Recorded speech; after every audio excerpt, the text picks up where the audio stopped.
আল্লাহর কথার কোনো মাথা আমি কিছুই পাই না। মাথা কোনটা কোনটা।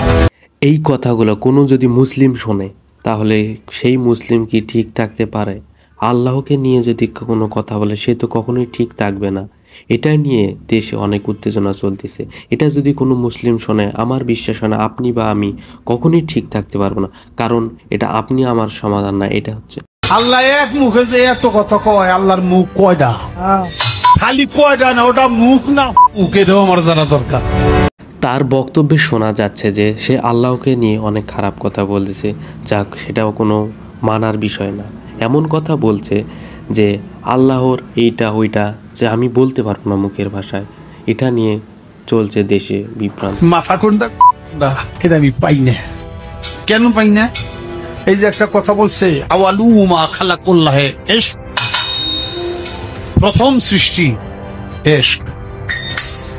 আওয়ালু মা খালাকুল্লাহে মিন নূরি, নূর, প্রথম সৃষ্টি নূর। আওয়ালু মা খালাকুল্লাহে আরশ, প্রথম সৃষ্টি আমার আরশ। দেখেন, আওয়ালু মা খালাকুল্লাহে রূহ, প্রথম সৃষ্টি আমার রূহ। কয়টা হয়েছে? এক মুখ আছে, দুই কথা কয়, হ্যাঁ মুখ কয় না কয়।